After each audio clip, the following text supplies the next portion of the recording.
Hi everyone. I just want to share this machine here that I got from my mother, who got it from her sister, which would have been my Aunt Maggie. It is a 1948 Kenmore Rotary 95. I went online and found out a little history about this machine, and it was made by the White Sewing Company for Sears and Roebuck, who put the Kenmore name on it.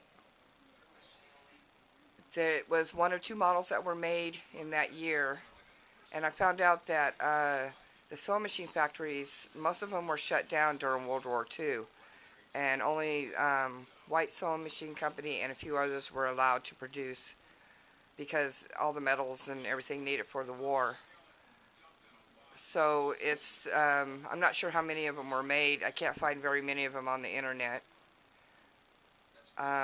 When I first got this thing, it was dusty and dry, and there was no oil in it at all.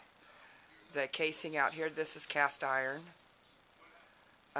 This thing will last forever. This thing will outlive me. This machine will. I know it. It sews excellent now that I got it running.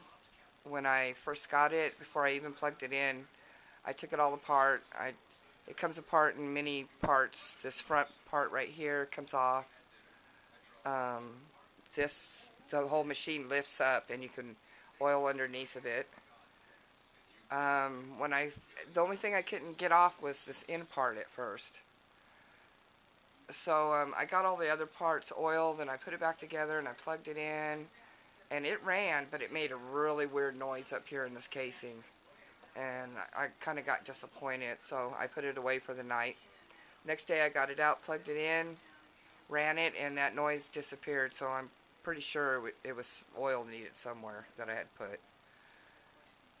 I had to replace two parts on it. This was a bobbin wheel. It's so dry and hard, and it's supposed to be soft and rubbery. And this is the wheel pulley that goes on the motor right here. Got a brand new one on there, and then right here is the bobbin wheel that I replaced. I couldn't get the end off. At first I had a problem with disengaging it so you can wind a bobbin without the needle going up and down. I just could not turn this to get it to do that, and I couldn't even get this end plate off so I could oil it. So I went online, and I finally found a forum that a guy had one, and he had the same problem because everybody was saying use channel locks and all that, and I didn't want to mar the machine up at all. So I was reading this one guy's thing. He said he put oil around this area right here, squirted oil in there, and then heated it up with a blow dryer. Well, I did the same thing, and I heated it up for like 3 minutes with a blow dryer, and it came right off. So I got all that cleaned up and oiled, put back together, and this thing really sews like a champ.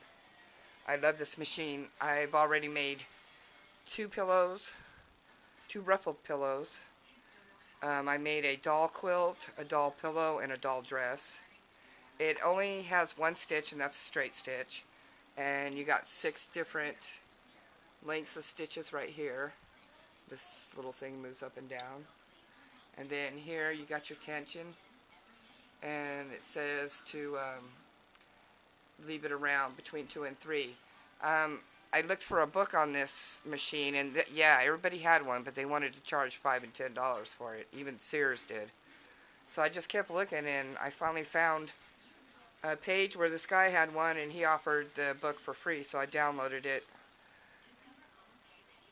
Basically, at the end of the book, it says this machine should never have to be serviced. It's that well made. Just oiling. Well, I want to show you how well it stitches. This thing sews like a champ. From now on, I'll do all my quilt binding on this machine, and also straight line quilting for sure. This is a strong, strong machine. So let me get this set up, and I'll show you how it sews. Okay, here we go. I already have a piece of fabric in there that I have sewed a few lines on. This thing is quieter than my newer machine. It really sews well.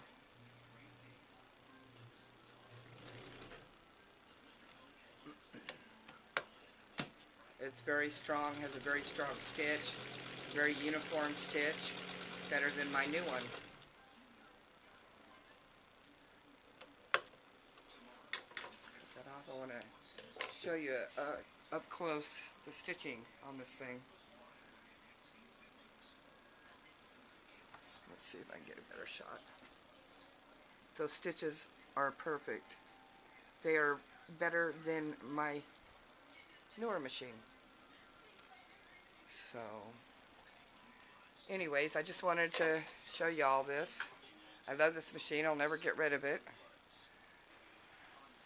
Everything's original on it, even the cabinet. It has 3 drawers down here, and I think it's I want to say cherry wood. It even has the cigarette burns in it from, I guess, when my Aunt Mackie sewed and smoked at the same time. But anyways, yep, that's it. I love it, and I will use it forever. Alrighty, bye-bye.